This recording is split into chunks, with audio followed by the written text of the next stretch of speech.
નમસ્કાર વિદ્યાર્થી મિત્રો, વર્લ્ડ ઇન બોક્સમાં ફરી આપનું હાર્દિક સ્વાગત છે।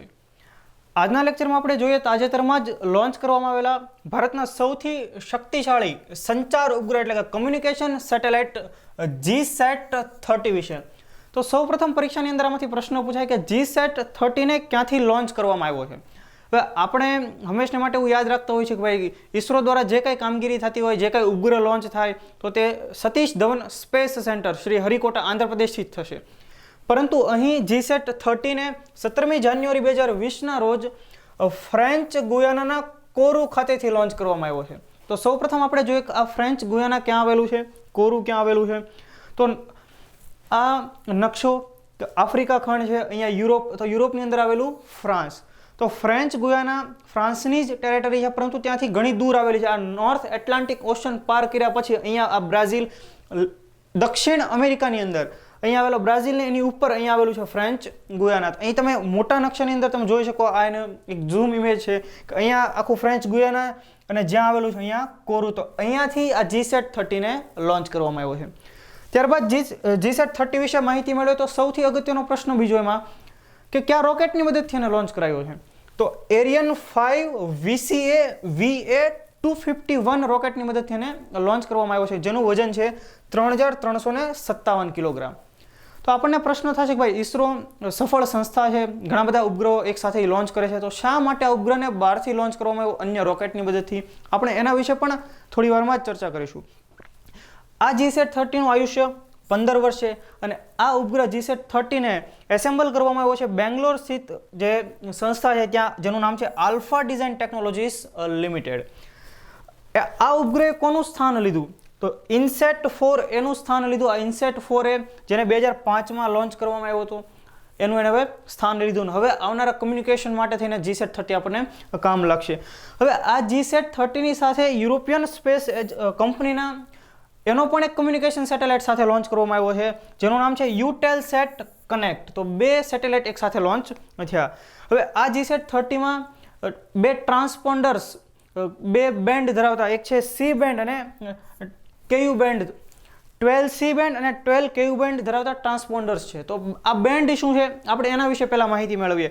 સિમ્પલ વસ્તુ, એક ડિશ, બેન્ડ મીન્સ એક પ્રકારના એન્ટેનાની ડિશ કે જે સિગ્નલ મેળવવા અને એને રિફ્લેક્ટ કરવા માટે કામમાં લાગશે। આપણે સિમ્પલ એટલું યાદ રાખીએ, એ બેન્ડ હશે।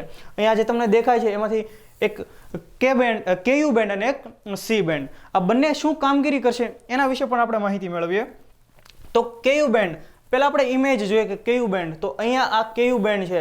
તો આ ડિશથી આપણે વાકેફ હશું કે આપણા ઘરે જે કાંઈ ટીવીનું કનેક્શન આપણે રાખેલું હોય અને એ સમયે આપણે ડિશ, કોઈ એરટેલની વગેરે કંઈ ડિશ જોઈન્ટ આપણે લગાડેલી હોય તો અહીંયા આપણે આવી ડિશ જોઈ હશે, તો એ છે KU બેન્ડ કે સેટેલાઇટથી કમ્યુનિકેશન કરવા માટે આ ડિશનો ઉપયોગ થતો હોય છે। અને આનાથી મોટી એ જે ડિશ આવતી હોય છે એને કહેવાય C બેન્ડ। તો એ પણ સેટેલાઇટ સાથે કમ્યુનિકેશન માટે ઉપયોગમાં લેવાતી હોય છે।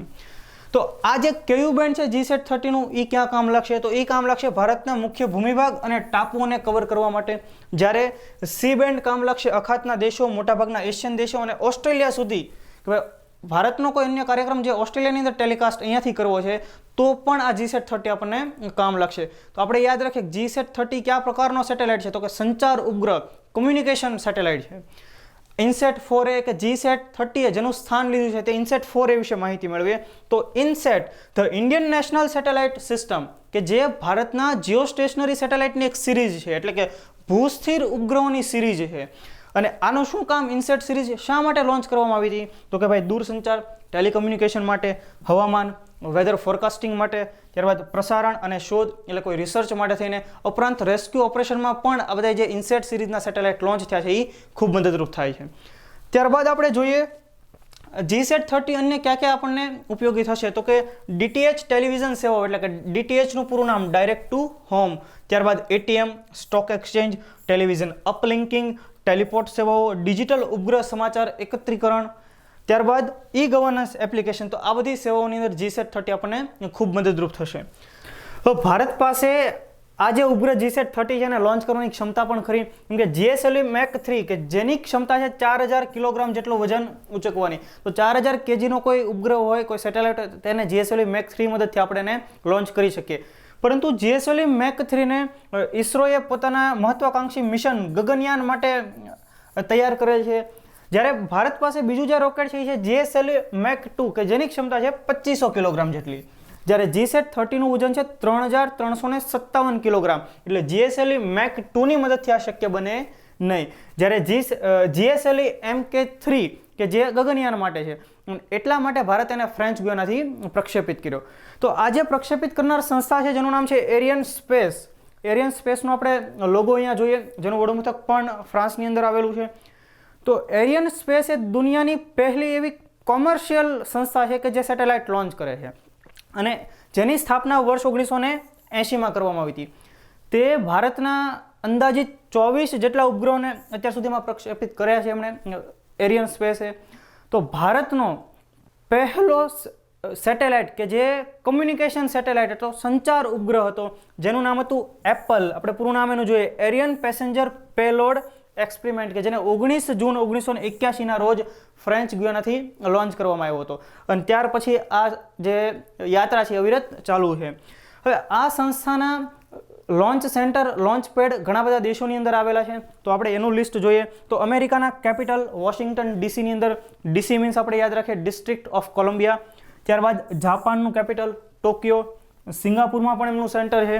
ત્યારબાદ ફ્રેન્ચ ગુયાના અને બેકોનુર જે કઝાખસ્તાનની અંદર આવેલું છે. તો દોસ્તો આ માહિતી હતી GSAT-30 વિશે. આ ઉપરાંત જાન્યુઆરીની અંદર જે કાંઈ વિડીયો વર્લ્ડ ઇનબોક્સની ચેનલમાં અપલોડ થયા છે એની લિંક તમને ડિસ્ક્રિપ્શનમાં મળશે. જો આપ એ બધા વિડીયો જોવા હોય તો એ પણ જોઈ શકો, આપને ઘણું બધું એમાંથી જાણવા મળશે. આ ઉપરાંત જો આપને વિડીયો પસંદ આવતો હોય તો તેને લાઇક કરો, તમારા દોસ્તો સાથે શેર કરો. Thank you very much.